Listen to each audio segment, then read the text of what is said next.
ye go so aye di koboda na me hu say one of the things that we are also talking about asara meka no me ja ya me din na so meka ka ve pedra video no to so ma me ne de no to so na me justice to it ado pay ya matter this for de no pato so se si ama me na me justice to it. Why? Enra de na akwa bi wose nanom de na enwa ewo you cry phone so ti ara me ka show be ka bibi cho say me analyze video no na me hwe se de no me ko na ade no bibi om nya kwa na sebe ya ebe ka wiye no papa no aye first service na aye brofo oye second service na aye twi na ni nyina okan asem kro me chawade o ni nyina no okan asem kro asem ba ko no okan ye jase ba ko obrofo ada ba ko twi all of them na ye tight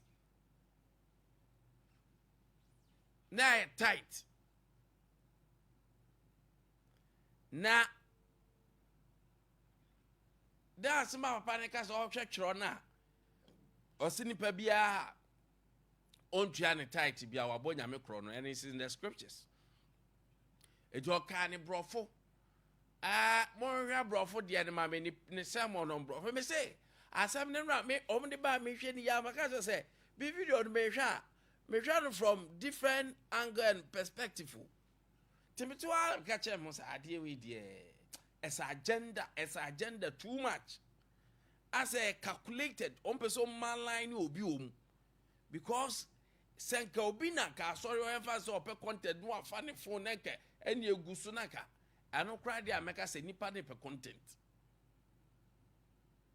baba tra se hwa dia na am say no we a professional camera logo daso and you from cross say now a can service our far left corner honum a can service na logo no e bossoro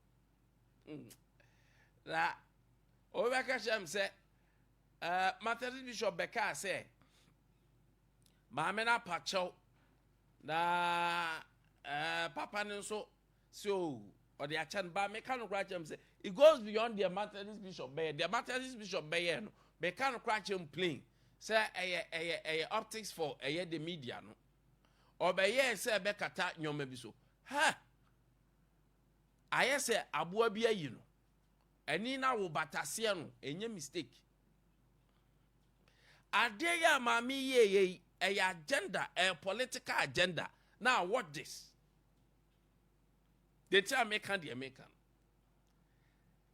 Mompe English service no mum forward the anko anim kakra me English service no makotwe omu English service ni nyina ana makwa akotwe omu twi service ni nyina dia sofo ne kan ye ema maame ne ba on say maame na attack me mini problem say maame ne be che na adwen aba focus o wa che na adwen wa kan kure that is not the issue just say maame na kan adwen say ka maame ne ka say bishop ene sofo ne ya kromfo because say omu tight because the message was about tithing.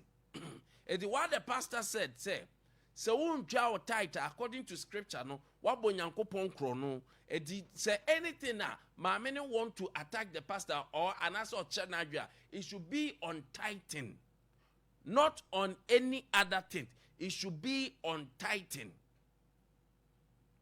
but ma many some no NCC so because it was an agenda. Na make sure the entire maame ne koye sa na agenda the entire na yeye na ma sure the entire ye wo April mu ene April say 23rd ade ne ba February February, March, April mu. Afe na video no. Omasha ase circulate. Adedia. Akwa yumi oboy papa yumi. Ewi ase bibi nsikwa. Eju twa video na. Yentie wo de maame na ansa no. Kabo, muntwansi ani bie maame. Yentie. Ya me pen na me dey ba. Ya ka Bible say ya di two true mu no. Awurade amakwan am ya mfa ye nsanka. Ye to so bie mo say obi a obedi to so do now ye anroba. Anya me na me ko Bible. Papa Bible na ye ka. Papa ye ka anroba na from wo bishop so suffocate to aso. Asori mpayinfo. Ti word for mo ya akromfo. Or say duet or say serious. Okay. Or say maame ne say papa o kan say obi bi obefa Nyankopon sika no obi bi o ntua ne title no abo Nyankopon kro no ala so fun ka say nya me na me ko eye Bible no aneka eye Bible no aneka no say ai papa ai Bible na eka na sa na aka de e free wo ni bishop so e free bishop so besi so mo ya akromfo enti ade ti no mo ya akromfo o mo ya akromfo the subject matter is about tithing.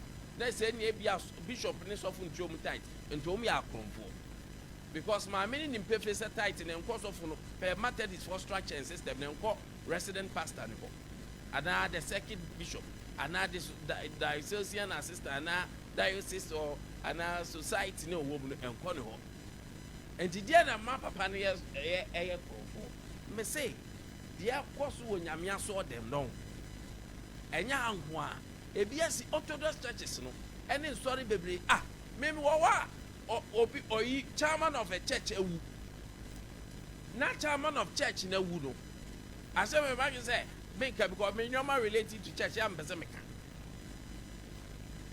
not because e bia me say yes of but enyama bi because of etin church ni edi soldier for the police for abegu wo me say me ka say because of chairmanship yes say ya akogidi kokofo nyina mu gidi kokofo ba ku wuye panyini wuye omu tu obi no omkra de na me so omu sunsum ne ba na sunsum na peke eno kwa ho ntokwa na eden me pese mebo on say omu sha red no ba ku din na ekan o kroma na ekan me yam shem say na nkokofo yi so nkokofo yi so do baby ye kroma ne say sofu bi yare kra yase ne yire that na say na sofu de nemu anu wu church politics na eba nsori mu na etan na ya me pese me kana to konfo situdia but me pese me kira wade bi ma ho say enipa yesu no ye di ra asori dem too much wa so dem ye ba bia ye kɔ ne kɔ reform ne kɔ sesa ne eba sana ka prison bi ate so Ghana prison ge okɔ ha ye wo gang ga be che wo dwuma ni mu ye ti nyame anye wo hɔ a wo ba wo ye west asori ya baby a wo se nipa kɔ no kɔ sesa na adwen ba ya asori a ye o Ghana wa atwe da akɔ na abeba do wo be ye west ti ma me na asem na oka it doesn't relate to tight ba kokura the entire stuff for ye kromfo no it doesn't relate Kevin to aso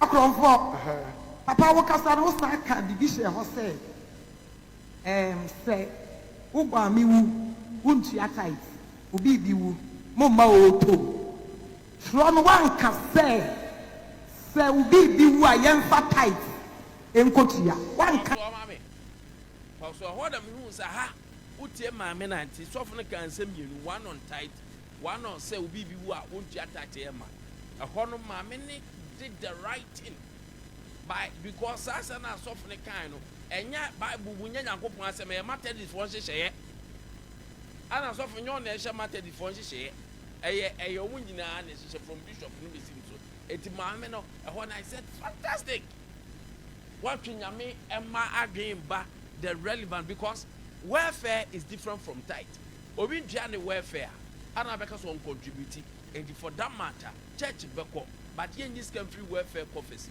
because ento mo ye de boy to went here no contribution no chop but tithe there it does not relate to welfare enti asafu bi obeka say obi ntua tithe nti omu ma sorry Sasa for no minim di omu person mu kire. That tight no eno yejeje. That is the concept of tight no kura what you hwe ni ye. The concept of tight no so obeka chem say obi ntwa tight ye ma na ye na say tight no yejeje de koye ye ye de koye program. But that is not the concept of tight. So what the pastor said no brother pastor ni so nim di oka. Ti maame ne twen adwen si so. But because say maame no coming in from the agenda me ba be chunti ano free kwan pa ne so ano saba Kevin to aso ise so for bi obi just ko ani wom papa say me a me de me ho ye mfa nto ho a na wo kan bibi say obi ye adwuma contractor otimi tua tight fine me ye adwuma sabe ye wo kan no sa na tie I can pay tight me to me tua tight kese pa me tua o dia ma me ntua ne se dia me pe na me de ba dia ka na me de ba jia dia me pe wa abonsene fine Kevin Poso I had the odwan sika ma me no to a business wo ni sika ti di open no de ba obi am for so eni ananas ni safari asa di ompe no de ba ye e di en di obi am for so wa sika tight no ntua pro obi antimi nyo hwe enti won no say ni donation ni ba for ana o kai say o free agenda ne ko bi maami bewu bi maami nyanwuye bi papa de obi anim sa asafi mo wa wu dada etare me mo maso Hantu body tougher. enti bi papa ja ni kwa me kasa wie kwa do hana mu se maami ni mu shi da agenda ya de suma na che ikono agenda ya de agenda so kwa se be ya la yagobo ti bu a eti halo ana amafo se da bi maami no ase o free nkomo na ye joint na fa kirefo ni nyina uzo oka na obi ani age oka papa to obo na no say there be ma me free kwan now Kevin you free so ko o de brofo no ma we brofo no mo we brofo no sama we brofo na fa brofo ne ma me brofo service no se mo we brofo service na because brofo fo ne ba ansa na twifo na ba enti ma me ne enya pra notice say papa ekasa about tight. And this is the agenda. Fato so papa ne picture na me ko hu ye fato so. Me ko the game me cables na no adio. Papa no so for na in question fa the cable fa dey in to so. The flyer no Barbara farmer. Fa flyer ne to so. Fa flyer ne to so. Na me children dey make us say. There are things that is going on in churches enye. Agenda ni nyina nie. The entire February mu na video ne baaye na March mu ya kan say April mu ne video no makọ hwehwe twa ba no enie agenda ni nie so for that ya kan wasem onye so for no very reverend doctor papa iwa akụkọ nkurasi ya sorry na akọ school a obeye doctor na oba Kumasi the Kumasi the oba Diocesan Bishop hopeful oba be pribi papa di ba be pre-bishop awo Kumasi Diocesan Bishop and the last time never malo me say sorry for you dangerous me say every be this crown for agenda ni nyina nie de nti afa na video no omode ba timely agenda ni nyina nie papa ni kwa kope Diocesan Bishop asa we American mo bia link to mam because mam yes suma society and then president there be on grab say this what about friendship enya ho dem information be information no because matigia say be say me hunu asem because I don't understand papa ni ba be pe Diocesan Bishop ewo Kumasi ha anom say any agenda on be use against papa no be ma papa na ye unpopular on be ma papa na ye infamous on be ma papa na ye ni papa ni they will paint a picture say ono kra no it does not deserve because asori ba kra did na tem asori ba kra twetwa bi abon eye politics February o man twa video no March o man twa video no kaka kra bi na abato na ba no mu di video na ba do you think it's for kwa and the Bishop Babontin Beka say asɛm na ɔmo ka no ɛyɛ maame na bɛpɛ akyɛw na maame ni eku no hwɛ ɛyɛ election tactics ana ne opponents ni use me na me ka kyerɛ wo. I am saying this on authority say papa no me so mba be PRS but emfa etira me de wo frɛ kyira ka to say ɛyɛ February. Maame check it the exact date because makwa digi o me twa brofo ni nyina baabi o mu ye di nyina. Oh mo fan che me mo amusi mo pese mo enjoy normal TV no mo fan che me ebeba why me ba be hwa agenda sa na me hu message sa na me ra if you are fine na ayi me share exact date me kwa so dem wo ba bia we ni ye nyina me se nura me se me eye 1st February 2026 ana papa no koye sa asem mo Kevin aya wo de onya brofo ne kakra atwa ne forward ya akọ ba bia okaka asem no mu se me cable no intercept. I am the king of cable interception. This is what I am seeing. Eyabatwa ebebaso. Anenkofobia kwatena se. Akwotwetwe tape na. Etwa se okoka sei. Ema maami bi kura ya abo no aso de bo. Enti yamfa megu sa Bishop Doctor. Your friend say Bishop very reverend. Yes, or a very reverend doctor. Very reverend doctor. Me say politics and conformity as all them here. Very reverend Doctor Solomon Bruce. Na anapa me ba na me ne menu amu di commander jaka se dey bi. Kam de konfo mu so pe bi ni picture ba be to so na ma kira wo ba bia nyoma free ba. Na ma kira wo ba bia nyoma free ba. Because yesterday when we were adding the doors, you see say nyame fie pa ne nipa bia yo muso mu ye MPP NDC for. I am shocked, but I am this is not the first time. I saw the politics there. Me They say kwaya dia masunsun konkuru di anim. Ya masunsun konkuru di anim. Aya dia ma no. They say asesa I'm just on those aye. Ya masunsun konkuru di anim ye enwoma no asesa. And asesa. So they are doing politics with what went on. Now what we are seeing here say ya kwaya ni ma ne eba because say otwa papa ne niema waye suku a wakọ enkurase a wakọ areas a wakọ ye na nyame apege na bedura obewe na election ti saadi amun take agenda against him say beya omeye diocesan bishop Jesus Christ say beya papa ne nya diocesan bishop nti yamfa video megu papa ne wani ma say mesenya elections ya ka papa ne kwa ke mada Dr. Solomon ye Bruce ke ma bontin da. That is how wicked the church has become. Nipa ni bi na Yesu kan yo se bi ye pateku ano ma hye gantin anwoma akudi dwan nwoma akata omu ho eti that is how it is. Me se me minim sofu bi okotua losing bonus or back house to house among the bishops some kwa koto na so a different denomination no nya Methodist sorry for or kwa house to house kotua say momu ma papa ba kono meye head no mo meye chairman of the church no